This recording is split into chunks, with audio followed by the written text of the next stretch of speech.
Bismillahirrahmanirrahim. Assalamualaikum warahmatullahi wabarakatuh.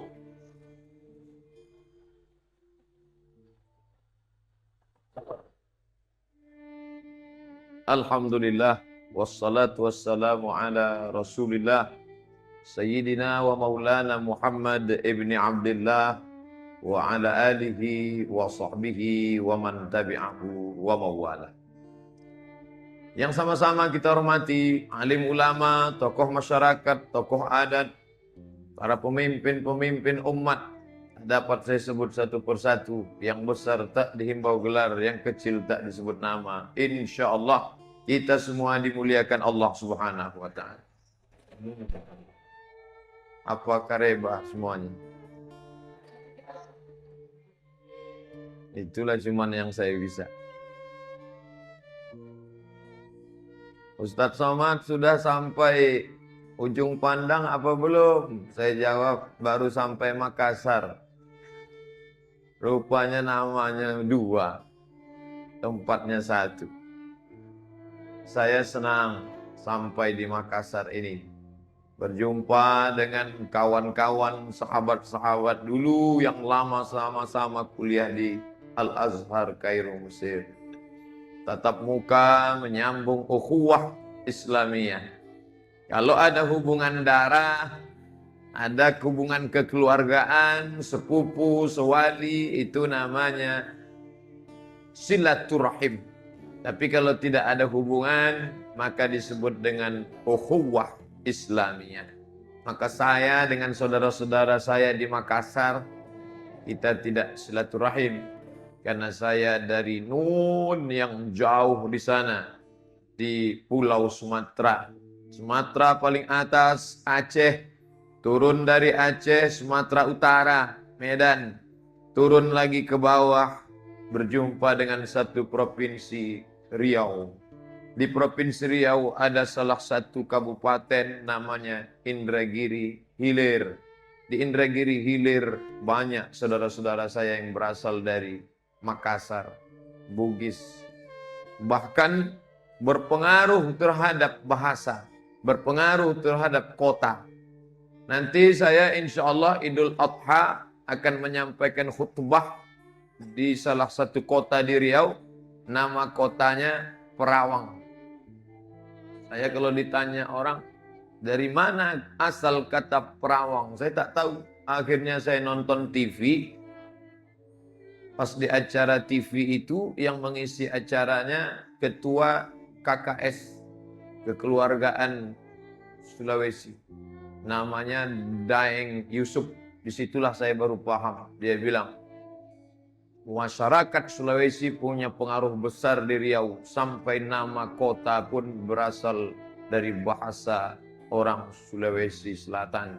Yaitu dulu namanya tulisannya Perawan. Lalu disebut orang Makassar Perawang. Oh, baru saya paham. Ya, nanti insya Allah saya akan khutbah di sana.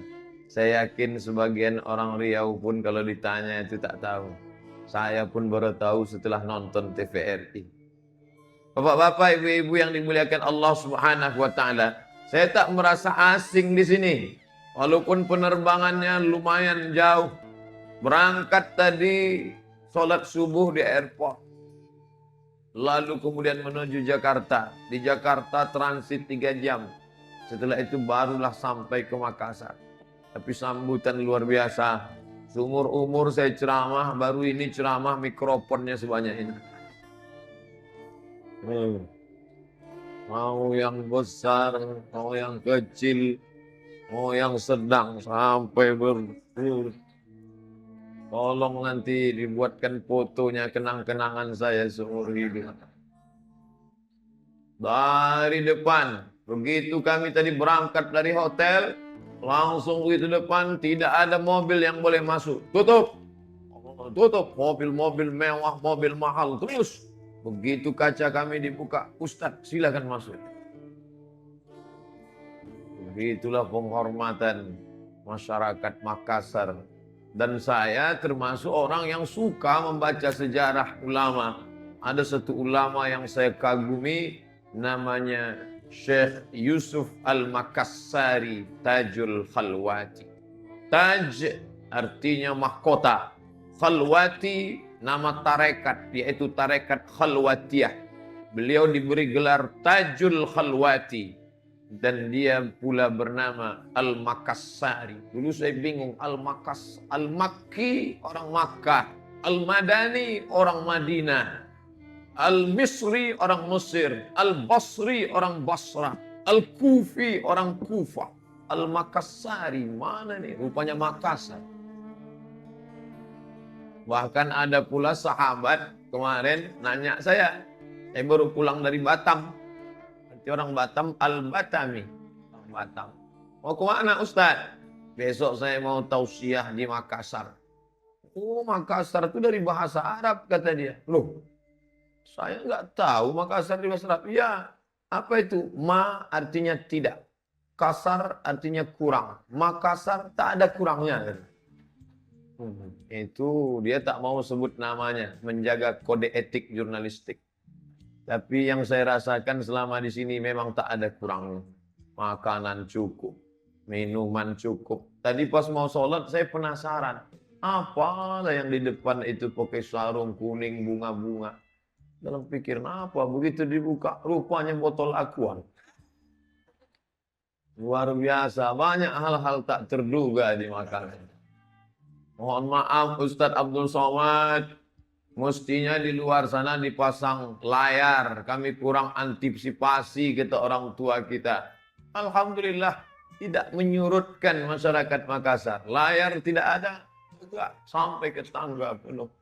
Begitulah tema kita malam ini tentang ukhuwah Islamiyah. Persaudaraan sesama Islam. Mau orang Bugis, mau orang Sunda, mau orang Jawa, mau orang Melayu, mau datang dari Sumatera, dia adalah saudara selama sama-sama asyhadu an la ilaha illallah wa asyhadu anna Muhammadan Rasulullah. Mana bukti persaudaraan Islam? Nih, tak pernah. Jangan undang Abdul Somad, dia bukan orang Makassar. Jangan undang Abdul Somad, dia orang Sumatera. Tidak. Semuanya dari Adam. Kullukum min Adam. Kalian dari Adam. Wa Adam min turab. Adam dari tanah. Dari tanah kembali menjadi tanah. Dari dalam tanah. Naik ke atas tanah. Jalan-jalan. Mati. Masuk ke tanah. Warna kulitnya hitam macam tanah. Lihat retak-retak macam tanah lama tak ada hujan. Dicium bau tanah. Mati makan cacing tanah. Apa yang disombongkan? Ada orang aku sombong. Saya bangsawan. Tak mau duduk sama kamu. Apa itu bangsawan? Bangsa yang hidup di awan. Bawaannya mau meninggi aja. Ngomongnya. Kita kalau sudah ngomong sama orang tinggi terus. Kecepatannya 120 km. Macam Valentino Rossi. 2-3 kali belok, sobek-sobek jaketnya. Payah kita ngomong dengan orang seperti ini. Tapi begitu kita bisa duduk sama rendah, tegak sama tinggi. Disitulah baru terasa bahwa kita ini semuanya berasal dari rahim yang sama. Makanya orang yang punya hubungan disebut dengan silatu menempelkan. Silatu mengeratkan. Silatu merekatkan. Rahim. Kantong janin tempat maaf.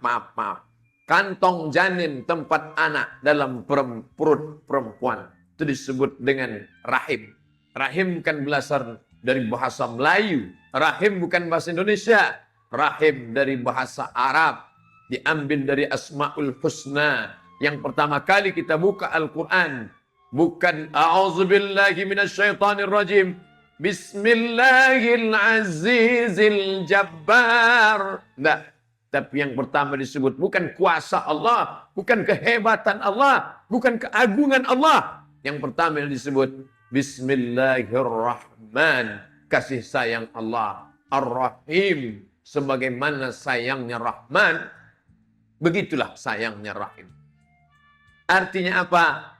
Kita berasal dari rahim yang sama. Mau orang Makassar, mau orang Batak, mau orang Jawa, mau orang Sunda, berasal dari rahim yang sama. Kalau diurut naik ke atas, dia berasal dari rahim Hawa, istri Adam alaihi salam. Sejak zaman Adam Smith sampai Adam alaihi salam, berasal dari satu rahim, yaitu rahim Hawa. Satu-satunya yang tidak berasal dari rahim Hawa, itulah dia Charles Darwin. Karena dia dari monyet. Kata dia, manusia ini dulu awalnya alam ini air aja semua. Tak ada daratan, tak ada tanah. Semua alam ini isinya air semua. Lalu disinari oleh matahari selama jutaan tahun. Akhirnya air tadi menguap naik ke atas. Lalu muncul daratan. Ikan yang ada di dalam air naik ke atas. Ekornya memendek. Berbulu memanjat ke pokok kayu. Monkey. Yang besar namanya Kong. Rajanya King Kong. Lalu kemudian ekornya memendek. Dan berevolusi. Itulah jadi Charles Darwin. Ilmu ini wajib di setiap sekolah. SD, SMP, SMA. Bahkan sampai universitas. Wajib diajarkan. Namanya ilmu monyet. Biologi. Ibu guru biologi jangan sakit hati. Saya tidak ada niat menyinggung. Kalau tersinggung ya salah sendiri. Bio hidup. Logi ilmu. Biologi ilmu hidup. Karena kita berasal dari hidup yang di sana. Dalam Islam tidak. Nah, kau berasal dari Nabi Adam alaihissalam. Kalau asalnya satu, kenapa kulitnya macam-macam? Kenapa bisa ada yang sangat putih? Adam, Idris, Nuh. Pada zaman Nabi Nuh alaihissalam datang banjir bandang, dunia tenggelam, hujan 40 hari 40 malam. Maka anak Nabi Nuh tinggal 3. Sam, Ham, Yafes. Sam Abul Arab. Bapaknya orang Arab, orang India, orang Pakistan, orang Bangladesh, orang Yahudi. Itulah dia Sam. Kulitnya tidak terlalu hitam, tidak terlalu putih, hidung mancung, rambut keriting. Sam. Sedangkan Ham, Abul Aswad, bapaknya orang berkulit hitam. Semua yang di Afrika itu hitam. Lalu kemudian Yafes. Yafes ini bapak nenek moyangnya orang yang berkulit putih. Ada kulit putih, sangat putih, sampai warnanya pun tak ada. Ada yang kulit hitam, sampai semuanya hitam. Tapak tangan pun hitam. Ada yang satu lagi yang sedang. Lalu kita ini keturunan yang mana? Sam bukan, Ham bukan, Yafes bukan. Kita ini disebut dengan India belakang. Baik yang dimuliakan Allah SWT. Vietnam, Laos, Kamboja, Thailand, Filipina, Indonesia, Malaysia, Brunei Darussalam. Itu semua bentuknya sama. Hanya saja yang satu dilalui oleh Islam, langsunglah mereka ini bersyahadat. Sedangkan ini tidak. Islam datang tidak melalui darat. Kalau dia melalui darat, India, turun ke Bangladesh, maka pasti yang dilewati dari Bangladesh ke Sumatera itu Islam semua. India, Bangladesh, Thailand, masuk Sumatera. Tapi karena Islam tidak datang lewat darat, dari India langsung ke pulau Sumatera. Maka yang dilewati itu tidak Islam. Laos, Kamboja, Thailand, Vietnam, sampai sekarang belum Islam. Andai mereka dulu tidak datang ke negeri ini, dapat dijamin kita pun akan sama seperti Laos, Kamboja, Thailand, Vietnam, menyembah kayu, menyembah batu, menyembah lembu, menyembah hantu. Tapi alhamdulillah, sejak mereka datang ke tempat kita, kita semuanya bersyahadat, asyhadu an la ilaha illallah wa asyhadu anna Muhammadar Rasulullah. Al-Muslim, orang Muslim, akhul Muslim, bersaudara dengan Muslim. La yazlimuhu, jangan menzalimi. Wala yuslimuhu, jangan membiarkannya. Al-mu'minun, orang beriman. Wal mu'minat, orang beriman. Ba'duhum awliya'u ba'd, mereka itu saling tolong menolong. Mana buktinya? Yashuddu ba'duhum ba'dha. Mereka saling menguatkan seperti bangunan yang kokoh. Ada dinding, ada tiang, ada atap, ada lantai. Tak pernah saling menyalahkan. Lantai tak pernah menyalahkan tiang. Tiang kau cuma tegak aja, baring dong sekali-sekali. Tiang tak pernah menyalahkan atap. Kau kenapa di atas? Turunlah kalau memang engkau mau rendah hati. Kita dengan peran kita masing-masing. Disinilah letak ukhuwah Islamnya. Tapi Islam tidak hanya sebagai sesama saudara Islam. Saya tidak ingin ceramah saya disalahpahami. Ustaz Somad kemarin waktu ceramah itu, dia katakan sesama Islam saja yang bersaudara. Kalau tidak Islam tidak saudara. Kalau ada nanti isu setelah saya pulang ngomong, nulis begitu, pasti dia dengar ceramahnya tidak selesai. Ini bahayanya kalau tukang sunat dengar ceramah. Semua disunat. Ceramah pun disunat. Dengar sampai habis. Makanya selalu tulisan di YouTube, tolong tonton sampai selesai, baru beli komentar. Sekarang banyak orang nonton gak mau selesai. Kenapa kau tidak tonton sampai selesai? Paket takut habis. Selesaikan. Baru ambil kesimpulan. Ini sekarang anak-anak muda nonton rajin. Tapi hanya sekejap, sedikit, habis itu share. Alhamdulillah Pak Ustadz, di grup sudah full semua. Tentang ceramah Pak Ustadz, yang 5 menit, yang 10 menit, yang setengah jam, yang tanya jawab. Saya share semua. Kamu sudah dengar? Enggak. Saya mau dapat royalti pahalanya aja Pak Ustadz. Ya enggak bisa. Makanya dengar sampai selesai, baru ambil kesimpulan. Islam tidak ekstrim. Jangan nanti keluarkan isu Abdul Somad Ustadz ekstrim. Meninggalkan fitnah, merusak ukhuwah. Kami yang sudah bertetangga dengan Kristen, dengan Cina, Buddha, dengan Konghucu jadi ramah selama ini menjadi pemarah.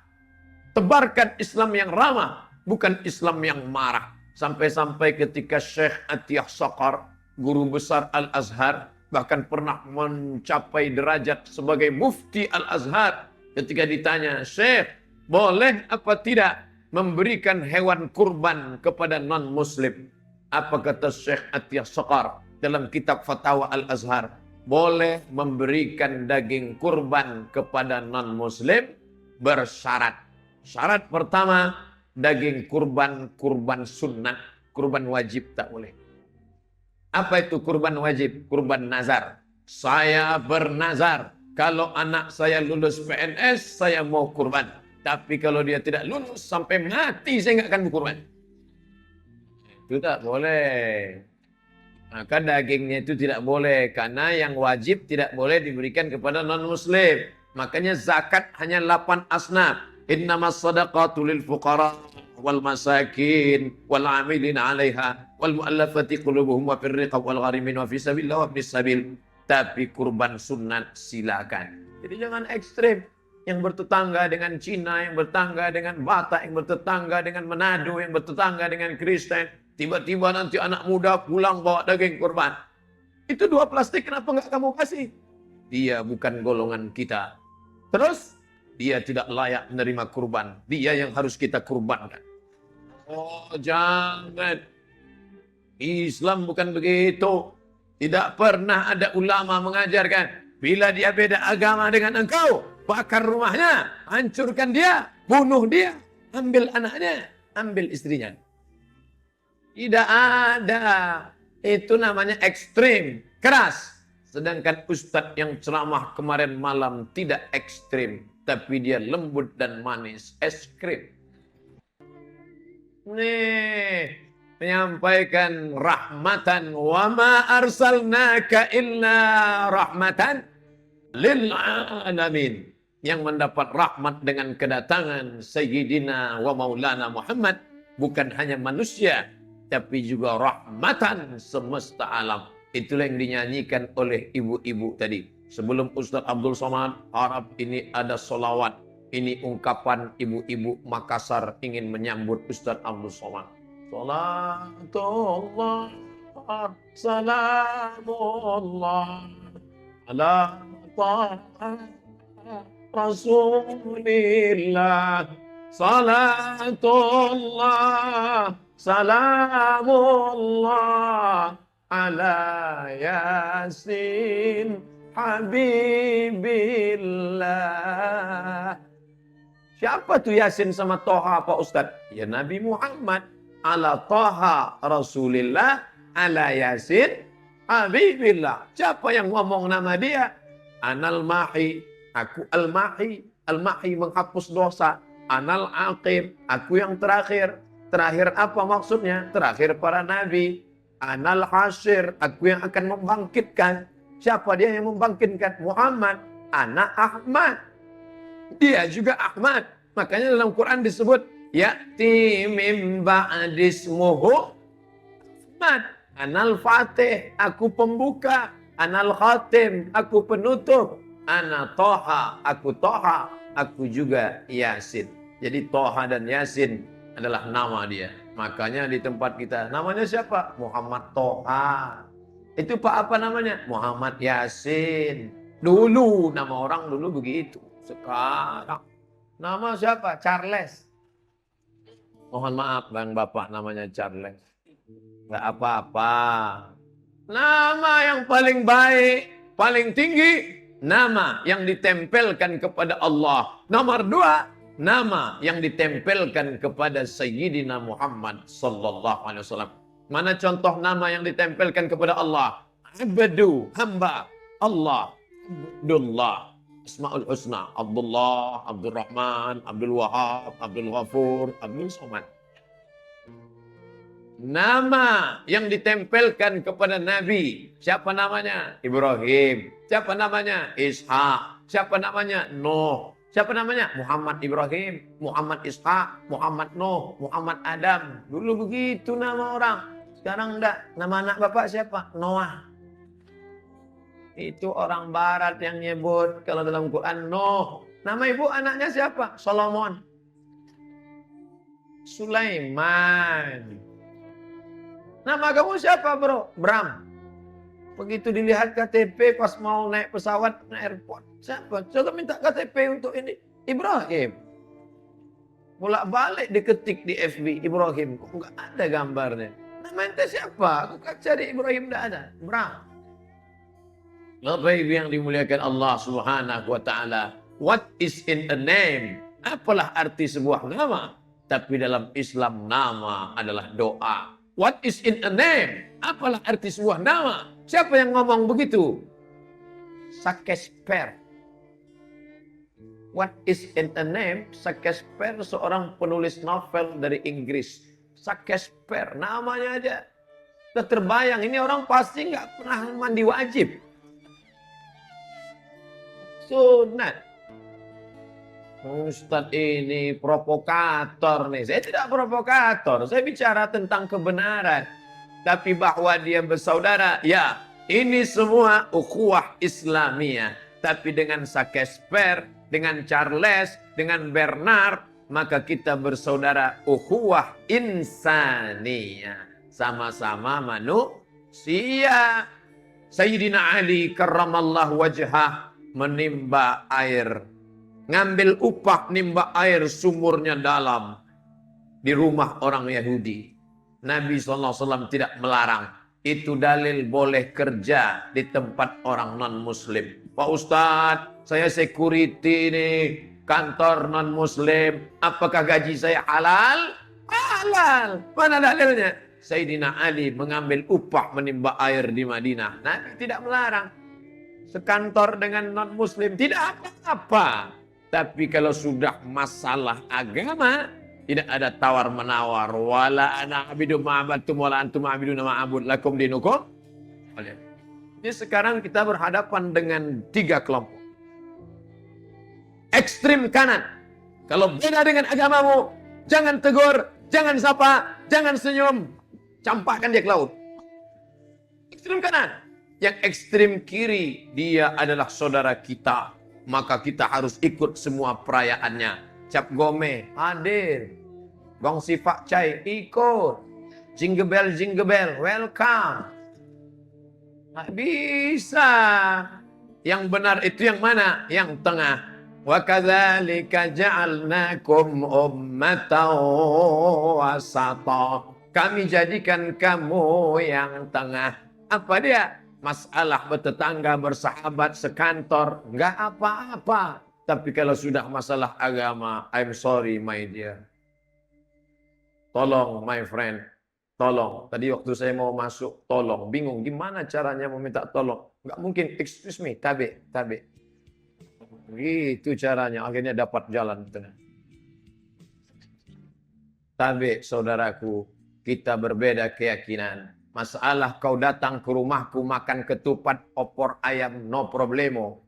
Tapi masalah aku ikut tradisi ritualmu, ini sudah masalah keyakinan. Man tashabbaha biqaumin, siapa yang ikut-ikut tradisi suatu kaum, wa huwa ma'ahum, maka dia bagian dari mereka, fa huwa minhum. Dia sudah dianggap bagian dari mereka. Wa husyira yaumal qiyamati ma'ahum. Nanti di akhirat dia akan dibangkitkan bersama mereka. Idza sama'um fatarat, langit terbelah. Wa idzal kawakibun tatarat, planet bertabrakan. Wa idzal bi'aru fujirat, ketika lautan diledakkan, naik semua air laut ke darat. Wa idzal quburu bu'athirat, ketika semua yang dikubur dibangkitkan, bangkit dari kubur. Tengok sebelah kanan, Jet Li. Tengok sebelah kiri, Chu Yun Fa. Pandang ke depan, Jackie Chan. Pandang ke belakang, Ahok. Loh, kok aku bisa bersama mereka? Apa salahku? Karena kau sering ikut cap gome, gong cipancai. Ustadz ngomong gitu, memangnya tidak pernah bertetangga sama Cina. Saya punya kawan SD dulu, satu lokal sama Cina. Bahkan kalau sudah hari raya Cina, kami diberi makan kuih bakul. Manisnya minta ampun. Yang buat siapa? Orang Islam. Anaknya nikah Pak Ustadz. Boleh kami datang pernikahan anaknya? Silakan. Nikahnya di mana? Nikahnya di gereja. Jangan. Nanti Ustadz melihat mobilmu parkir di sana, dia curiga. Ini sudah pindah jamaah. Nikahnya di hotel Pak Ustadz. Enggak apa-apa di hotel. Dengan syarat dibuat 2 kemah. Islamic food, kafir food. Oh janganlah terlalu kasar. Non-Muslim food. Ucapkan selamat. Selamat ya. Selamat menempuh hidup baru ya. Cukup. Jangan bawa tradisi kita. Jangan pula sampai situ. Barakallahu. Apa? Semoga sakinah mawaddah warahmah ya. Itu bahasa kita. Selamat menempuh hidup baru. Semoga sampai ke pulau harapan. Oke. Gitu. Pakai bahasa yang umum. Habis itu ya makan. Singgah ke Muslim food. Begitu selesai Muslim food. Dia mampir ke sini. Kamu kenapa makan di sana? Itu dia makan anjing, makan babi. Gak apa-apa Pak Ustadz. Kuahnya aja dikit. Ya nggak bisa. Jadi ada aturannya. Bukan berarti, ini Ustadz Somad ini ngomong begitu enak aja. Memangnya Ustadz nggak pernah punya tetangga Kristen? Saya punya tetangga sebelah rumah. Ini rumah saya, ini rumah sebelah. Saya nonton TV di rumah dia pernah. Dia ngasih makanan waktu Natal pernah. Dia kirim antar ke rumah. Tapi kuenya dibungkus pakai plastik. Dia kasih minuman kaleng. Bukan saya ikut tradisinya. Pernah kadang-kadang haram. Pernah orang tua saya mengatakan, gali tanah, kubur kuenya. Tak pernah. Kenapa? Tapi kami tidak ikut tradisi. Dia antar. Mana dalil boleh menerima makanan non-muslim? Nabi dikirim madu 1 botol. Asal Banha. Asal madu. Banha, provinsi di Mesir. Yang mengirim siapa? Namanya Jirjis. Nama panggilannya Muqawqis, Raja Mesir.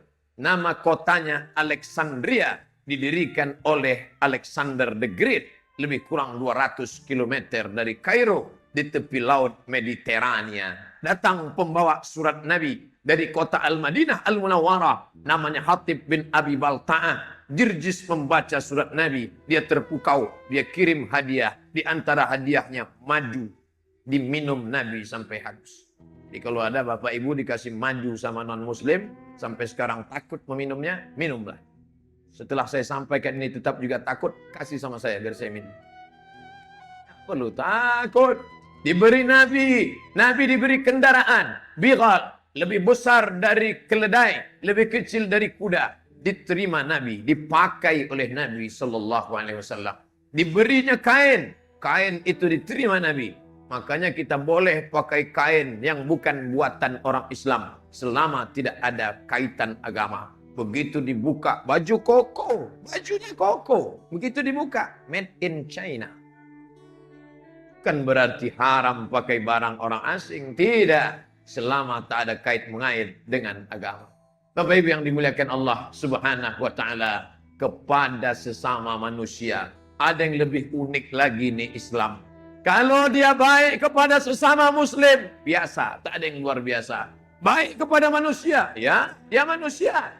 Tapi Islam mengajarkan bukan cuma baik kepada manusia, baik kepada kambing. Banyak yang mengajarkan, mari berperi kemanusiaan. Tapi ini luar biasa, mari berperi perkambingan. Datang seorang laki-laki Arab, dia seret itu kambing, dia jatuhkan, dia baringkan ke tanah, dia ambil pedang panjang, dia asah pedang itu di depan mata kambing. Nabi marah. Apa kata Nabi? Turidu antum itaha mautaten. Apakah engkau mau membuat kambing itu mati berkali-kali? Apa maknanya? Tidak boleh menajamkan pisau di depan mata kambing. Pucatlah kambing itu tengok. Berkedip-kedip mata kambing, hancur kita kata. Nih, Rabu tanggal 1, Kamis tanggal 2, Jumat tanggal 3, Sabtu tanggal 4, besok sudah tanggal 5. Sebentar lagi akan ada perayaan besar. Banyak kambing yang sudah stres sekarang. Tak lama lagi usia kita. Kalau mau menajamkan pisau pedang golok, maka tajamkan jangan di depan mata kambing. Cari ajaran di dunia ini. Mau Kristen, mau Katolik, mau Konghucu, mau kebatinan yang mengajarkan menghormati binatang. Kita tidak nyembah binatang, tapi binatang tak boleh disakiti. Idza qataltum, kalau kau membunuh, fa ahsinul qitlah, bunuh dengan baik. Wa idza dzabhtum, kalau kau menyembelih, fa ahsinul dzabh, sembelih dengan baik. Bagaimana menyembelih dengan baik? 2, falyuhidda syafratahu, tajamkan pisaunya. Tajamkan pisaunya. Wal yurih dzabihatahu, buat binatang itu mati tenang. Nanti hari Jumat berapa banyak binatang, kerbau, sapi, kambing yang mati tidak tenang. Nabi mengajarkan motong, putus. 2 urat putus, urat leher, darah putus, napas putus, makan putus. Masalah motong ini mesti dibuat pelatihan. Anak-anak muda pelatihan. Ustadz, alhamdulillah kemarin dari Batang dapat hadiah golok 1 panjang. Saya bawa, tapi tidak naik ke pesawat, takut ditangkap. Di bagasi ada 1 golok. Kemarin sudah 2 tahun yang lalu sudah saya beli. Golok udah banyak, tapi belum pernah dipakai sampai sekarang. Saya nampaknya aja yang keras, tapi hati saya lembut.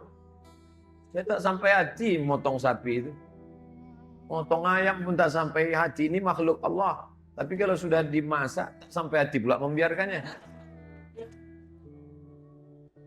Bapak Ibu yang dimuliakan Allah, ini agama Islam luar biasa. Ada orang tidak mau makan ayam, tidak mau makan kambing, tidak mau makan sapi. Karena kata dia, ini kawan kita. Ayo makan ayam. Oh enggak, ini kawan kita. Itu Tarzan. Orang Islam dah. Kulu, makanlah. Tapi kau makan yang baik-baik. Kau makan yang disembelih. Yang disembelih, keluar darahnya, bersih, cuci, panggang, bakar, goreng, rebus, makan. Makanya suatu hari ada orang nelpon saya, suaranya terengah-engah. Assalamualaikum Pak Ustaz. Assalamualaikum. Waalaikumsalam. Ini gimana nih Pak Ustaz, ada kambing baru aja tertabrak truk, gimana? Sembelih, saya bilang. Sembelih. Habis sembelih keluar darahnya, halal sudah. Ya langsung sembelih. Habis itu tutup. Setelah selesai baru saya ingat, kambing siapa? Lupa pula nanya tadi. Kambing kita. Kalau kambing orang ya jangan.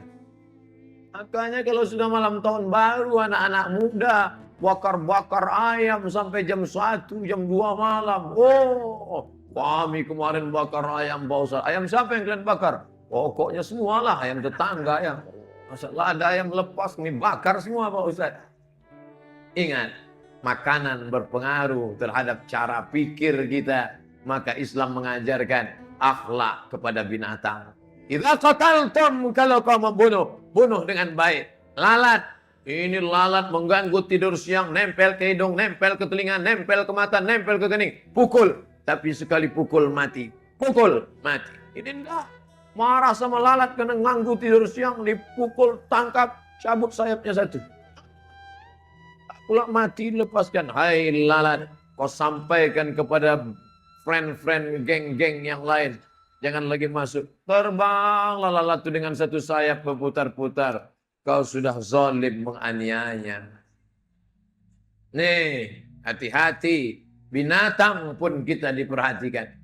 Yang muda-muda, outbound pergi ke bukit. Pergi ke danau. Camping. Sampai di tengah hutan. Nampak ada kolam. Nampak ada lubang tanah. Lubang tanah ini. Nostalgia mengulang masa kecil, kencing di lubang tanah.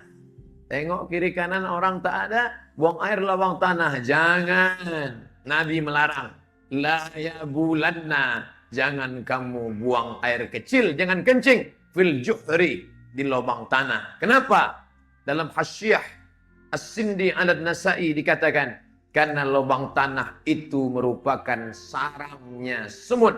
Sarangnya anai-anai, sarangnya serangga yang ada di dalam. Bayangkan ada serangga yang sedang walimah di dalam. Ya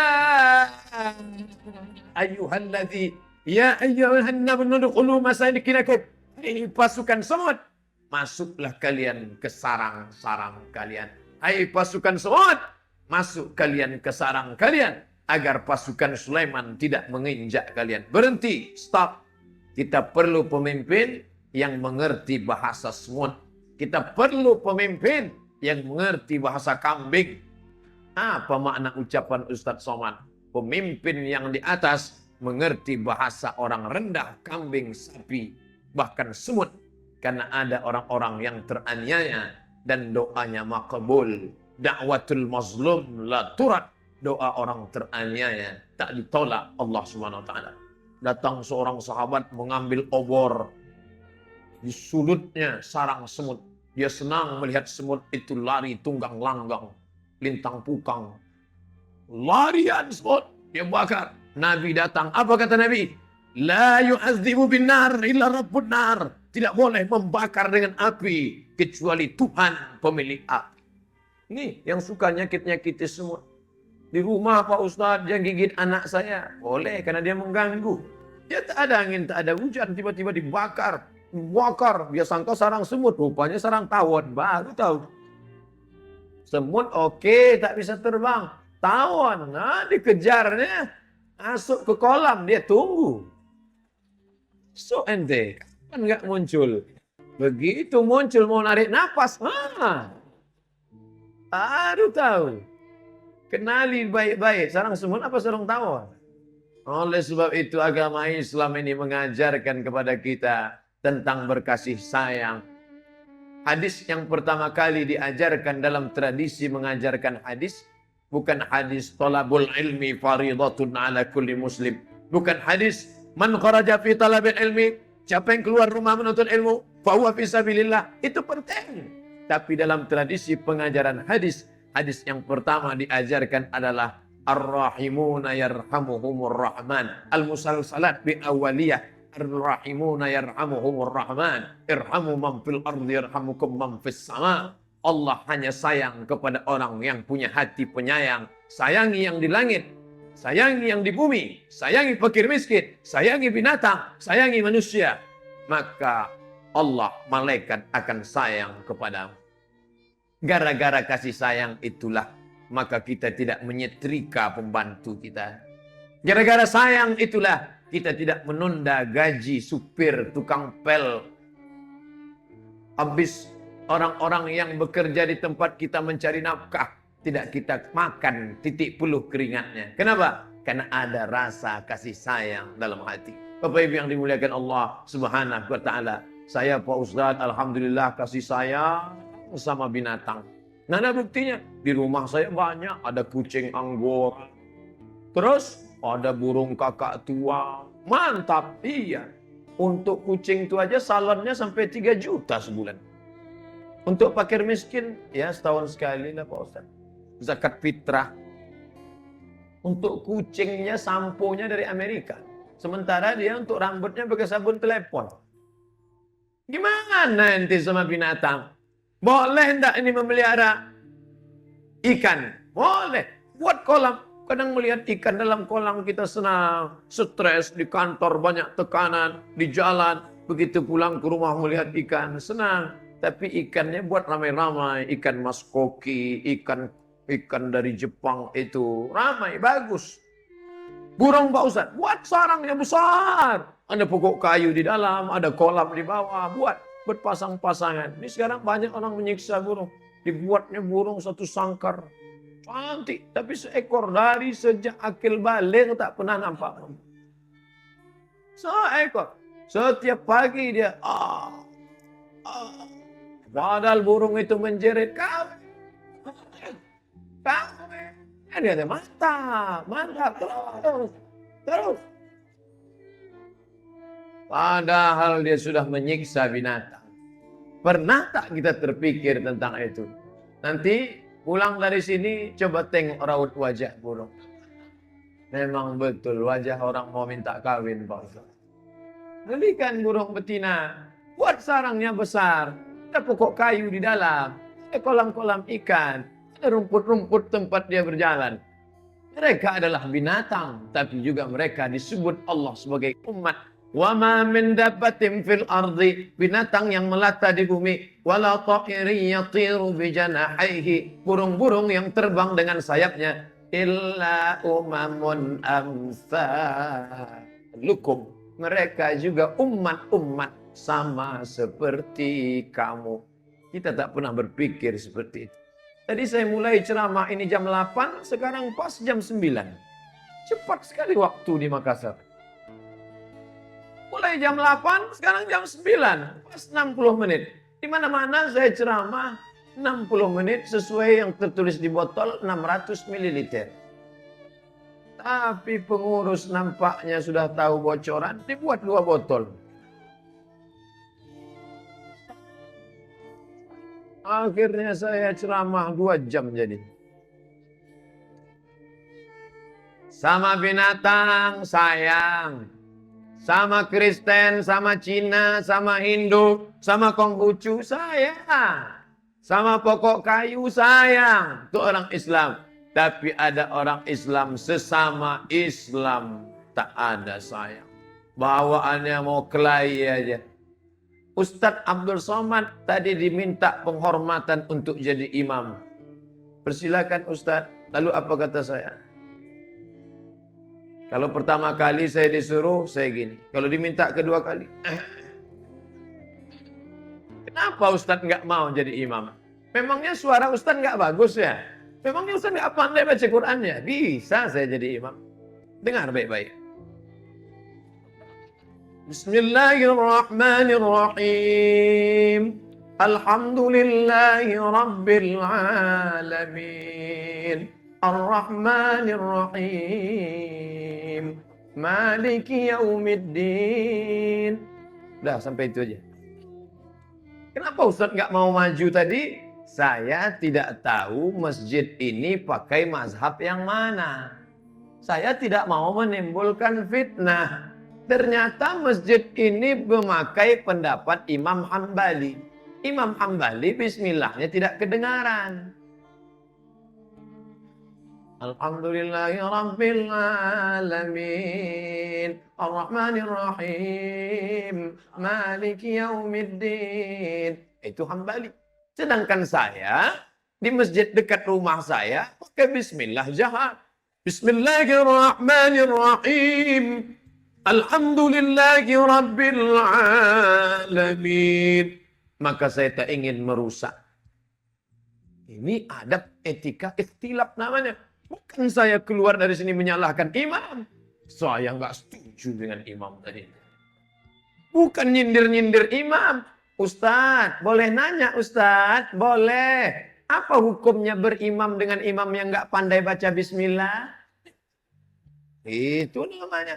Masalah baca basmalah di awal Fatihah ada 3. Yang pertama, jahar mazhab Syafi'i. Bismillahirrahmanirrahim. Yang kedua, sir mazhab Hambali dengan Hanafi. Alhamdulillahirrabbilalamin. Yang ketiga, mazhab Maliki. Maliki tidak pakai basmalah sama sekali. Allahu Akbar. Alhamdulillahirrabbilalamin. Saya 2 tahun tinggal di negeri bermazhab Maliki. Di mana itu? Maroko. Mazhabnya Maliki. Sistem pemerintahannya bukan republik, kerajaan. Sekarang Raja Muhammad VI, anak Hasan II, anak Muhammad V, anak Hasan I. Jadi namanya Muhammad Hasan dibolak-balik. Tidak pakai bismillah. Tapi saya tetap memakai mazhab Syafi'i. Guru-guru saya di Darul Hadis, mazhab Maliki. Saya melihat seorang ulama bermazhab Maliki. Namanya Syekh Sayyid. Kenapa dia Sayyid? Karena dia keturunan Nabi Muhammad SAW. Sayyid Usamah Mansi Al-Hasani. Kenapa disebut Al-Hasani? Karena nenek kakek buyutnya sampai kepada Sayyidina Al-Hasan bin Ali, Sayyidina Al-Hasan bin Fatimah binti Muhammad SAW. Makanya di akhir namanya Sayyid Usamah Mansi Al-Hasani Al-Maliki di ujung namanya. Karena dia bermazhab Maliki. Suatu ketika dia mengajar di majlis yang bermazhab Syafi'i. Saya penasaran. Ini kira-kira Syekh Maliki ini baca bismillah atau tidak? Masalah. Agak rusak juga niat saya malam itu. Mau nengok baca bismillah apa tidak. Maju dia salat maghrib. Allahu Akbar. Bismillahirrahmanirrahim. Dibacanya jahar. Saya kaget, terkejut.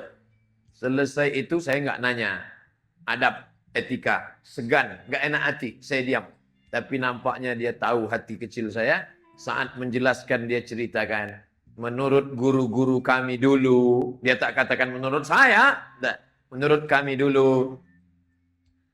Di majelis itu mayoritas bermazhab Syafi'i. Maka saya pakai mazhab Syafi'i.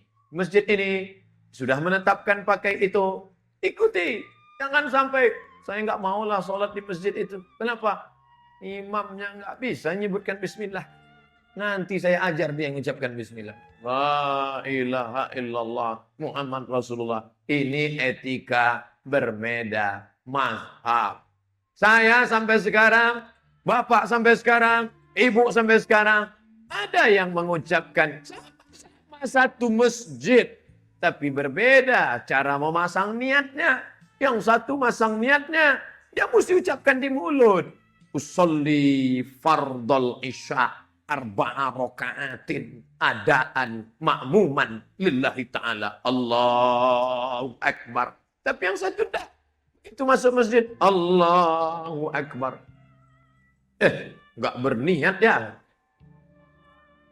Mahallun niyati al-qalbu. Tempat niat itu qalbu. Qalbu artinya hati. Kalbu artinya anjing. Tempat berniat itu qalbu apa kalbu? Kolbu. Makanya manajemen kolbu. Menata hati. Kalau manajemen kalbu, ternak anjing. Menata hati. Niat itu letaknya di hati. Tapi ada orang yang hatinya was-was. Karena terlalu banyak nonton was-was. Niatnya was-was. Begitu sampai masjid, dia ragu. Allahu Akbar. Ini sholat isya apa sholat maghrib? 3 rakaat apa 4 rakaat? Jadi imam apa jadi makmum? Qasar apa jama? Mukim apa musafir? Maka untuk menolak was-was itu, kata mazhab Hanafi dan Maliki dalam kitab Fiqh al-Madzahibil Arba'ah, lidaf'il waswasah, untuk menolak was-was, boleh hukumnya melafazkan niat. Maka dia niat lafazkan. Salatnya apa nih? Salat Isya. Sholli fardal Isya. Berapa rakaat? 4 rakaatin. Ada apa qadha? Adaan.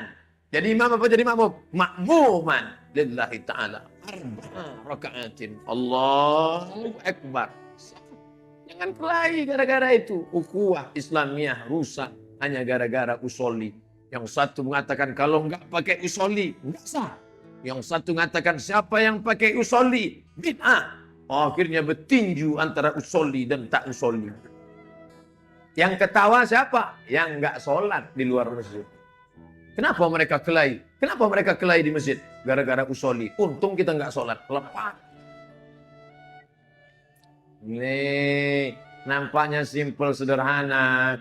Tapi kita sekarang dalam masa fitnah-fitnah luar biasa. Santun kepada binatang, ajaran Islam. Baik kepada non-muslim, ajaran Islam. Tapi kepada sesama, jangan sampai masalah khilafiyah sepele lalu diperbesar. Tapi Pak Ustadz dia syahadatnya sama. Sama dengan kita. Tapi kalau dia memecah belah, maka jangan. Itu yang dipesankan guru kami, Syekh Sayyid Usamah Mansi Al-Hasani Al-Maliki, murid langsung dari Syekh Muhammad bin Alawi bin Abbas Al-Hasani Al-Maliki, ulama besar kota Makkah Al-Mukarramah. Kalau di tengah masyarakatmu ada yang mencaci maki sahabat, jangan ambil ilmu dari dia, maka dia pemecah belah umat. Khatul ahmar, garis merah. Ini garis boleh, ini garis tak boleh. Kalau dia sudah bicara mencaci maki sahabat, maka jangan terima ilmunya. Begitu pesan Tuan Guru Syekh Muhammad Sayyid Alawi Al-Maliki Al-Hasani. Ada emangnya orang yang mencaci maki sahabat? Ada. Kita menyebut Abu Bakr As-Siddiq radhiyallahu an. Abu Bakar As-Siddiq radhiyallahu an. Tapi ada pula orang yang berkata Abu Bakr As-Siddiq laknatullah alaih. Siapa tuh Pak Ustadz? Ada bukunya 40 masalah Syiah, ditulis oleh Emilia Renita, ditulis di dalam Abu Bakar LA. Bukan salah ketik, LA. Apa arti LA? Laknatullah alaih. Oleh sebab itu hati-hati dengan pengajian. Mudah menandainya. Makanya kata Imam Syafi'i, yang mengaku bermazhab Syafi'i, Imam Syafi'i yang ngomong, la tusalli khalfa rafidhi. Jangan kau solat di belakang Syiah Rafidah. Kata Imam Syafi'i. Murid Imam Syafi'i bertanya, namanya Imam Al-Buaiti, sifhum lana. Bagaimana kami tahu sifatnya? Jubahnya sama, kokonya sama, bajunya sama, syahadatnya sama. Apa bedanya? Man qala inna Abu Bakrin wa Umar laisa bi imamaini fahuwa rafidhi. Siapa yang mencaci maki Abu Bakar dan Umar, maka dia Syiah Rafidah. Jangan kau solat di belakangnya. Pesan Imam Syafi'i.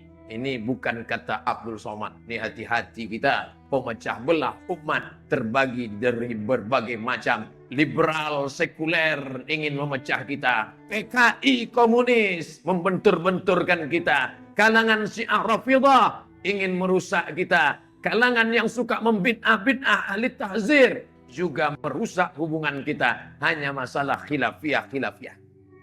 Kamu kenapa tak datang lagi ke masjid sana? Saya mau ke masjid itu Pak Ustaz. Terus kenapa? Telunjuk kawan saya goyang-goyang. Hanya masalah telunjuk kok nggak mau datang ke masjid. Mazhab Syafi'i ngangkat telunjuknya sekali saja. 3 jari ditekuk, 1 dibuat bulat melingkar, versi 1. Versi 2, 3 jari ditekuk, 1 ibu jari dipangkal telunjuk, versi 2. At-tahiyyatul mubarakatus salawatut thayyibatu lillah. Assalamu alayka ayyuhan nabiyyu wa rahmatullahi wa barakatuh. Wassalamu alayna wa ala ibadillahi salihin. Kapan telunjuk diangkat? Pada lafaz Allah. Ashhadu an la ilaha illallah. Sampai habis tidak turun. Syafi'i. Hanafi angkat sekali, turun sekali. La diangkat, Allah turun. Ashhadu an la ilaha illallah. Hanafi. Hambali Setiap ketemu lafaz Allah, angkat. At-tahiyatul barakatuh salawatu thayyibatulillah. Assalamualaikum ayuhan nabi wa rahmatullah. Assalamualaikum wa ala ibadillah. Asyhadu an la ilaha illallah. Asyhadu anna Muhammadar Rasulullah. Setiap lafaz Allah, angkat. Maliki. Dari awal sampai akhir. Tegara. At-tahiyatul barakatuh salawatu thayyibatulillah. Assalamualaikum. Saya tidak pernah terganggu. Mau dia sekali, mau dia dua kali. Asal jangan la ilaha illallah. Mazhab apa?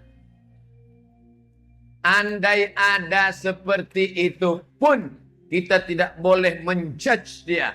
Gak boleh langsung. Itu ayat yang dibaca imam kita tadi. Rakaat pertama. In ja'akum fasiqum binaba'in. Kalau datang orang bawa berita. Bagaimana kita lakukan? Fatabayyanu, klarifikasi. Gak boleh langsung. Kamu mazhab imam metal ya? Langsung tanya dulu, mas, ya kita ini kan sama-sama ukhuwah Islamiyah ya. Iya, boleh saya klarifikasi nanya? Boleh. Tadi waktu kamu angkat ini kelingking kamu kok ikut? Saya baru saja pulang dari rumah sakit. Terus kata dokter ada kesalahan saraf. Setiap diangkat ini, ininya ikut. Boleh langsung nuduh. Di rakaat kedua, apa kata tuan imam tadi rakaat kedua dia baca ayat. Ya ayyuhallazina amanu. Hai orang beriman. La yaskhar qaumun min qaumin. Janganlah sekelompok orang mengejek orang lain. Asa ayyakunu khairam minhum. Boleh jadi yang diejek lebih mulia daripada yang mengejek. Nanya. Klarifikasi, tabayun bahasa agamanya. Supaya jangan timbul fitnah-fitnah. La tatajawaz basaruhu. Mata ketika sholat, mata melihat tempat sujud. Tapi ketika tasyahud, mata melihat ujung telunjuk. Yang dilihat itu telunjuk kita, bukan telunjuk orang. Suruh ente lihat telunjuk orang. Saya terganggu dengan telunjuk dia Pak Ustaz. Nah, telunjuk dia. Kita yang kita lihat. Saya nggak pernah terganggu dengan telunjuk orang. Paling-paling terganggu kena batunya. Ustadz nyindir batu cincin ya. Enggak, saya pakai cincin. Pakai. Apa hukum pakai cincin Pak Ustadz? Nabi pakai cincin. Di sebelah mana? Kelingking. Bukan Sahih Muslim. Bab takhattum. Bab pakai cincin. Nabi pakai cincin di kelingking. 3 baris tulisannya. Muhammad Rasul Allah. Muhammad di bawah, Rasul di tengah, Allah di atas. Muhammad Rasul Allah. Khatim cincin. Khatam khatim. Cincin sekaligus tempel. Dia pakai di kelingking. Kenapa Ustaz tak pakai kelingking? Kelingking saya kurus. Saya takut pas Allahu Akbar lepas. Saya pakai Muhammad Rasulullah. Setiap datang orang mau bawa surat, Nabi tidak bisa nulis karena dia buta huruf. Setiap surat mau datang, langsung dia cap surat. Mana suratnya? Nih, langsung. Mana surat? Nih. Ini orang sekarang stempel disimpan di dalam kotak. Kotaknya dalam laci. Lacinya dalam meja. Mejanya dalam kamar. Kamarnya dalam rumah. Rumahnya dalam komplek. Kompleknya klaster terbakar. Hilang. Oleh sebab itu, kenapa susah-susah? Kenapa ribet-ribet? Ini penting bagi Pak RT, Pak RW, Pak Kepala Dinas, Kepala Badan. Ada. Kalau bisa dipermudah, apa dipersulit? Tolonglah nih Pak, ini ada mana? Ketemu di lampu merah, lagi bawa kendaraan, pas lampu merah, mobil Pak pejabat ya. Mana dia? Selesai. Islam itu mudah. Yassiru, permudah. Wala tu'assiru, jangan kau persulit. Dengan mempermudah orang, kita akan dipermudah Allah pula di akhirat. Amin. Ya Rabbal Alamin. Kalau sudah bersaudara, berkawan, jangan lagi menyalah-nyalahkan. Selama masih ada dalilnya. Tapi kalau sudah tidak ada dalilnya, diambil tanah dari Karbala. Diletakkan, kalau tidak sujud ke tanah Karbala, tempat meninggalnya Sayyidina Husain, maka sholatnya tidak sah. Ini tak ada dalilnya. Sampai-sampai kalau tidak ada tanah itu dibuat tisu. Tisu dipetak 4 diletakkan. Salah satu ciri Rafidhah diletakkan tisu di atas. Kalau tidak ada batu, tisu. Makanya kalau ada nanti orang sholat di tempatnya ada tisu, 2 kemungkinan. Pertama, Syiah Rafidhah atau flu. Bapak Ibu yang dimuliakan Allah Subhanahu wa taala. Selesai salat, Assalamualaikum warahmatullahi wabarakatuh. Assalamualaikum warahmatullahi. Kalau saya jadi imam, saya miring ke kanan. Ini jamaah, imam saya miring ke kanan. Kenapa Ustaz miring ke kanan? Karena sahabat minta barokah sebelah kanan, Nabi miring ke kanan. Itu nanti kalau kelihatan ada imam miring ke kanan. Anaknya nanya, "Ma, iya, itu imam kok miring ke kanan? Rumahnya sebelah kanan." Saya miring ke kanan. Tapi ada hadis riwayat Bukhari, Nabi kalau selesai sholat, dia ngadap ke jamaah. Saya nggak menyalahkan imam tadi. Tuan imam kita selesai sholat, dia ngadap ke jamaah. Saya ngadap ini, dua-dua ada dalilnya.